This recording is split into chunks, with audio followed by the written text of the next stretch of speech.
What's going on, guys? Grant here to do my breakdown on UFC Fight Night 246, Moreno versus Albazi, that took place last night in Edmonton, Canada. Pretty good round of fights. 13 fights total, 9 decisions, unfortunately, but some of those were pretty back and forth, pretty good scraps, so nothing to complain about there.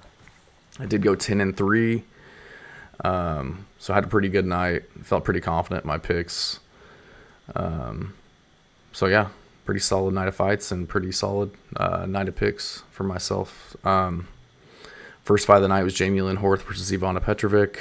I picked Jamie Lynn Horth. I just thought she'd be the bigger fighter, more aggressive, be able to control the pace, control the fight, and that's essentially what she did. She did lose some grappling exchanges, but I feel like she had some good submission attempts and controlled the grappling when it mattered, and then controlled the end of the fight, round 3, to win rounds 2 and 3. So decent fight. Went the way that I thought, so nothing more to say about that one. But next fight was Cody Gibson versus Chad Anheliger. I picked Cody Gibson. Thought he was going to be too big, too well-rounded for Chad Anheliger, who's just undersized for the division, and he just controlled him, kind of took the fight wherever he wanted and dominated all positions. So good fight. Anheliger's a dog, but I just thought he'd be undersized for that division, so... Next fight, Sergey Cede versus Garrett Armfield. I picked Cede. I thought he was just going to be able to win on the feet, stay safe when it came to the grappling. That's kind of what he did. I think he won some of the exchanges, threatened with a lot of submissions when Armfield went for takedowns, but it really didn't prevent Armfield from continuing to go for him. So thought it was 1-1 going into the third. Honestly, I think Armfield won the third, but I could see how you'd give it to Cede. But Cede wins by split decision on that one. Next fight was Alexander Romanov versus Rodrigo Nascimento. I picked Nascimento. He kind of went to war with Derek Lewis, who obviously isn't the grappler that Romanov is, but tons of striking power. He was able to take those punches and then continue to grapple and be offensive in that fight and see some success. So I thought he'd be able to wear out Romanov, land some decent strikes to keep him honest on the feet. I thought that Romanov would eventually gas like he always does because he's a fat slob, but wasn't able to do that.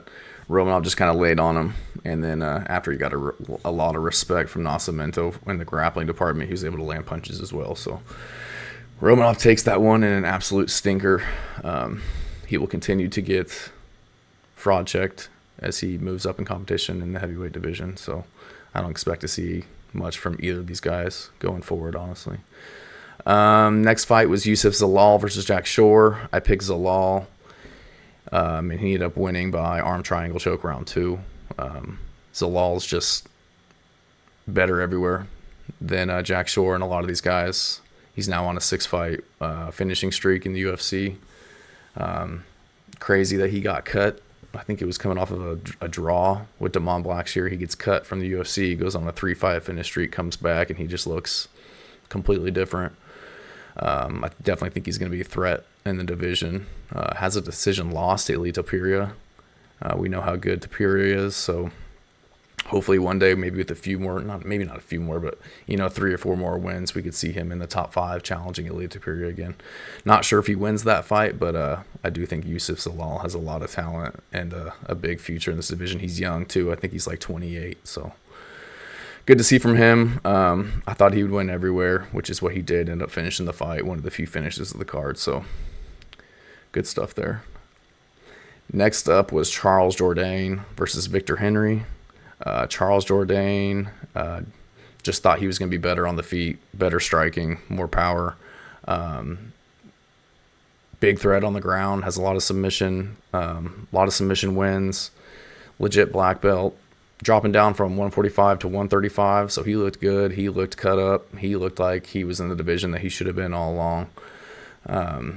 Did what I thought he was going to do, win the striking exchanges, ended up getting that guillotine choke in round 2, I think it was. It looked like I think he was working, what was he doing?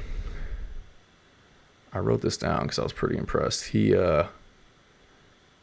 taken down, he was fishing for the guillotine, that's what he was. He ended up trying to bump sweep Henry and then did kind of a technical get up. And then as Henry came back in, he squeezed in that guillotine and got him. So impressive stuff from Charles Jourdain. Sick back tattoo. If you guys didn't see that, check it out. New tattoo on him. Love to see that. But I like Charles Jourdain. I think he's going to be a threat at 135. Fun fighter to watch. Very well-rounded everywhere. So good to see. Good to see him get back in the win column after getting knocked out by Gene Silva, which, again, no shame in that. Gene Silva's a savage. So moving up next fight, Amin Zahabi versus Pedro Munoz. I picked Zahabi to win. I think Zahabi's he's just more technical everywhere. Pedro Munoz just seems to be on a skid right now. I think he's just towards the twilight of his career. Just can't really ever seem to get any momentum going in his fights. So it's just hard for me to trust him. Especially coming up against a young up-and-comer like Zahabi, especially coming from Faraz Zahabi's gym. Obviously, Faraz Zahabi's his older brother, but good fight, back and forth. Zahabi just kind of controlled it everywhere, beat up Munoz on the feet, en route to a unanimous decision victory. So, next fight was Mike Malott versus Trevin Giles.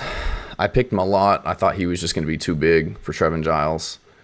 I thought he was going to be able to keep him honest on the feet, threaten with takedowns, get the occasional takedown, potentially get the sub, if not get the decision. That's not really how it went. Trevin Giles has great boxing, stinging him with that jab. He just never seemed to open up. I mean, every time that he opened up and threw any type of combination, he was landing, but for whatever reason, he just couldn't pull the trigger all night. Mike Malott was just beating him up with those leg kicks, countless leg kicks. Trevin Giles wasn't checking him. Throwing right high kicks, keeping Trevin Giles' right hand pinned to his face a lot of the fight. But Malott didn't land a lot of punches. I mean, he just kind of dictated the pace, controlled where the fight went, kept Trevin Giles at bay. Pretty much won the fight by leg kicks, in my opinion. Doesn't hurt that he's Canadian to get that decision. So moving on, Dustin Stoltzfus versus Marc-Andre Barriault. I picked Barriault. I thought he was going to be able to just keep the pace on Stoltzfus, make it ugly, control where the fight went, land the better strikes, threaten with takedowns. I thought his pace was going to take over en route to a decision win. But that's not what happened. Barriault, I think he got kicked, fell into a front headlock position against Stoltzfus. Seemed very hesitant to make any movements to get out of that position. I think they stayed there for about 3 or 4 minutes. And then when he got up, I think Barriault, he was just too hell-bent on getting that one back. Went into striking exchanges somewhat tired. Dustin Stoltzfus threw, I think it was a left-right that you could see kind of wobbled Barriault. And then he got his wits about him again and then came back to throw punches. And Stoltzfus just caught him with the right hand under Barriault's left and dropped him. He was out before he hit the ground. And Stoltzfus followed up with a couple punches and the ref called it. So great performance by Stoltzfus. Not a guy that I would think of as being a striker or carrying a lot of power. He's more of a grappler type guy, but great to see from him. Great performance, great finish of the hometown boy. Next fight, Jasmine Jasudavicius versus Ariane Lipski. I went with Jasudavicius. I thought she was just going to be too big. I thought she was going to be able to hold her own in the striking department, eventually get her takedowns, work her ground game. And that's essentially what she did. She didn't look great on the feet first round. But second round, she looked better. Third round, got the takedown, got the Bravo choke. So good performance by Jasudavicius. Pretty much what I thought was going to happen. I was concerned that Lipski, she's got a few submission wins in her career, so I thought that she'd be a little bit more effective off her back. That was my only major concern, but Jasudavicius was able to kind of nullify that her whole grappling game in that one. So next fight was Brinson Ribeiro versus Cal Machado. I picked Ribeiro in this one. I think he was a sizable underdog, or plus 180 underdog, and he ends up winning a split decision. Very sloppy fight. Honestly, these guys just throwing looping punches the entire fight. I feel like if either one of them would just tighten them up and was throwing straight punches, they could have taken over as the other guy was coming in. Cal Machado dropped from heavyweight to light heavyweight. There's just a huge skill gap between these heavier weight classes and the lower weight classes. Cal Machado looked much better in shape. Looked like he lost his baby weight finally. But he just couldn't get anything going, really. Ribeiro was just landing the bigger shots the entire night. Pretty uneventful fight other than that, but Ribeiro just kind of squeaked it by with just the more effective striking in the end there. So next fight was Erin Blanchfield versus Rose Namajunas. So I'm watching this fight, and Rose is just picking her apart first round, then picking her apart round 2.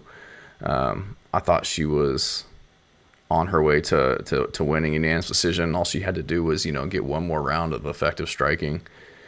Erin Blanchfield just looked kind of lost on the feet. She was just walking into jabs. Rose was in and out. Footwork was there. Throwing leg kicks. She threw a lot of leg kicks the second round. But she looked great. And then round 3, she gets taken down. Rose she looked like she was afraid to make any type of movement from bottom to explode or to do anything to get her guard back or to get up, just for fear that Erin Blanchfield was going to latch onto something or improve position. So she loses round 3. It's 2-1 going into round 4. Round 4, I think that you could argue that Rose won that one, but I can see how they gave it to Erin Blanchfield. Rose just didn't look like the same fighter after round 3. She looked hesitant on the feet. She looked tired. She looked like she didn't have any more footwork, or her legs weren't underneath her anymore. So I would say round 4 was kind of a toss-up, and Rose looked absolutely exhausted after round 4. And then going into round 5, Erin Blanchfield once again gets the takedown, controls the round, wins the fight 3-2. So frustrating to see. I think Rose, I don't know if she came into it with an injury, if she was just totally gassed after that 3rd round of being taken down, if she was just afraid to really open up with her strikes once she knew that she could get taken down and controlled the entire time. But it's just kind of disappointing to see. I thought she was on her way to a very convincing win in that one. But I picked Rose. Thought she was going to win, but fortunately she didn't. So on to the main event, Moreno versus Albazi. I picked Moreno. I thought he was just going to be better on the feet. I thought he was going to have the better striking, better kicks. I thought if it went to the ground and Albazi tried to threaten, that Moreno was just too savvy on the ground. Never gets tired. Very offensive guard. Very good scrambles. I think Albazi shot in for a takedown. He got the takedown, and Moreno immediately started butt scooting back, almost as if he was trying to get to the fence, but he was able to get enough distance to just stand up and get back up. And I think after he had been landing all of his strikes, was able to defend a takedown, get up, and get back up, I think Amir Albazi was just done after that. He took a lot of punishment in this fight. Brandon Moreno has such a snappy jab.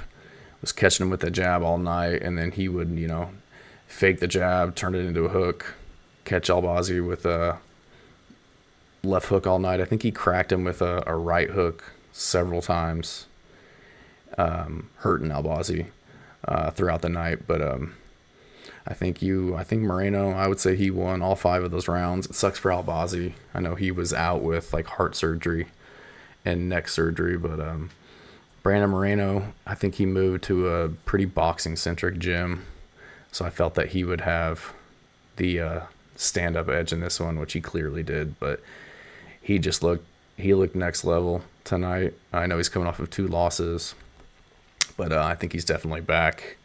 Love to see him in some of these rematches with the Royvals and the Kai Kara Francis, and even Pantoja. I think if he fought Pantoja the way that he fought Albazi tonight, I think he could give him a run for his money. So looked great. Sucks to see for Albazi, but he's 17-2 now. He'll be back. That's a tough matchup to get coming off of 2 surgeries. Brandon Moreno, guy who just no quitting the guy, endless gas tank, very technical. So good to see. But good night of fights. I had a lot of good picks. 10-3. Had a lot of not a lot. I had a couple decisions that went my way. I feel like the Rose decision could have gone my way too, but all in all, good night of fights.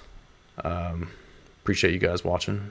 Check in with me later this week, and I'll do my breakdown for the Neil Magny versus Carlos Prates card. So, thanks, guys.